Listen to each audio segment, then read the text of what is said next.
Hello fellow travelers, my name's SG and welcome to the channel. We're continuing on with Dante, Canto 21. Last time we saw Virgil and Dante, they were still in the 8th circle, and they had just finished seeing sorcerers and those who had betrayed the land and people of the like. And we're continuing on from there. Alright, let's get started, shall we? From bridge to bridge, thus, speaking other things of which my comedy cares not to sing, we came along and held the summit. When we halted to behold another fissure of Malbolge and other vain laments, and I beheld it marvellously dark, as the arsenal of the Venetans boils in the winters of the tenacious pitch, to smear that their unsound vessels over again, for sails they cannot, and instead thereof one makes his vessel new, and one reculks the ribs of that which many a voyage has made. One hammers at the prow, one at the stern, this one makes oars, and that one courges twists, another mends the mainsail and the mizzen. Thus, not by fire, but by the art divine, was boiling down below there a dense pitch, which upon every side the bank billomed. I saw it, but I did not see within it aught but the bubbles that the boiling raised, on all swell up and resubsided compressed. The while below there fixedly I gazed, my leader crying out, "Beware, beware," drew me unto himself from where I stood. Then I turned around, and one who is impatient to see what it behooves him to escape, and whom a sudden terror doth unman, who while he looks delays not his departure, and I beheld behind us a black devil, running along upon a crag approached.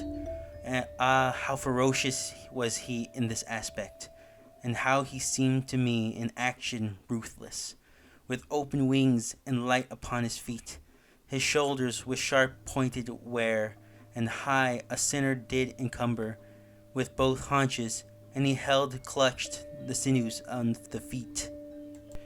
From off our bridge he said, "O Malabanch, behold one of the elders of Saint Zita.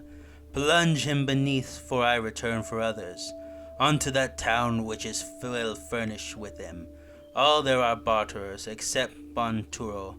No into yes for money there is changed."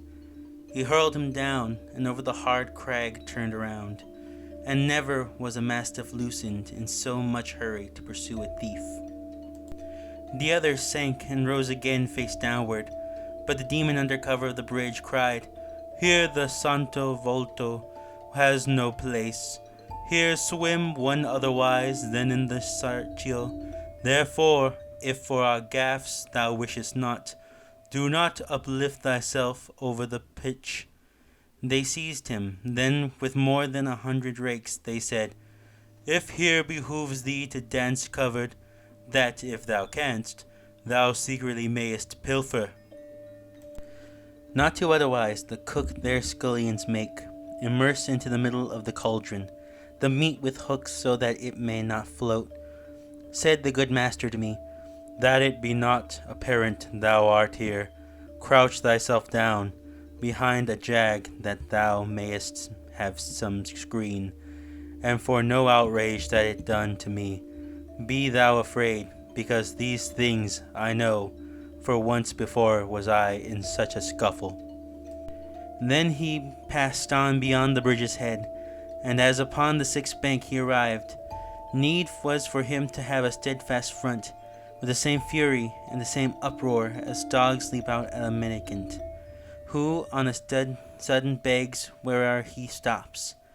Then issued from beneath the little bridge, and turned against him all their grappling irons, but he cried out, "Be none of you malignant. Before those hooks of yours may hold of me, let one of you step forward who may hear me, and then take counsel as to grappling me." They all cried out, "Let Malacata go." Whereat one stated, and the rest stood still, and he came to him, saying, "What avails it? Thinkest thou, Malacota, to behold me advanced in this place?" My master said, "Safe hitherto, from all your skill of fence, without of the will divine and fate auspicious. Let me go on, for it if heaven is willed, that I another show this savage road. Then was his arrogance so humbled in him, that he let fall his grapnel as his feet, and to the others said, Now strike him not.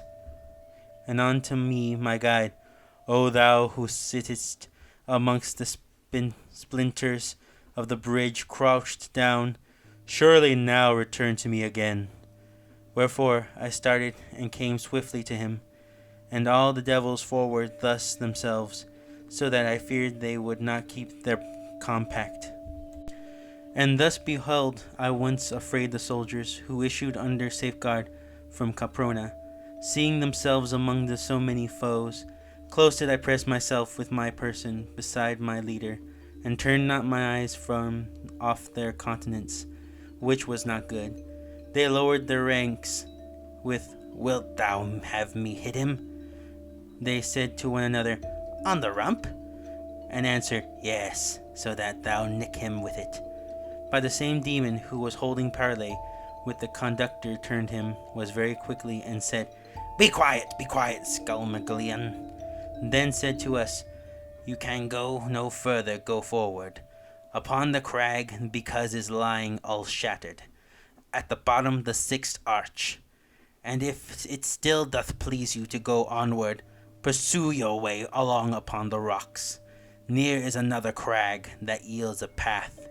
Yesterday, 5 hours later than this hour, 1,266 years were complete, that here the way was broken. I send in that direction some of mine, to see what any one doth err himself. Go ye with them, for they will not be vicious. Step forward, Alicino and Cacabrina, began he to cry out, and thou, Cagacianaso and Babarcia, do thou guide the 10. Come forward, the Basil and Dagrinazo and Tusk Cucrio and Cragizano and Fafaleo and Mad Rupacante. Search ye all round about the boiling pitch. Let these be safe as far as the next crag, that all unbroken passes over the dens. Oh me, what is it, master, that I see? Pray let us go, I said, without an escort, if thou knowest how, since for myself I ask none. If thou art as observant as thy wont is, dost thou not see that they do gnash their teeth, and with their brows are threatening woe to us? And he to me, I will not have thee fear. Let them gnash on, according to their fancy, because they do not for those boiling wretches. Along the left-hand dike they wheeled about, but first had each one thrust his tongue between his teeth towards their leader for a signal, and he had made a trumpet of his rump. Alright, now that we've read the chapter, let's talk about it, shall we?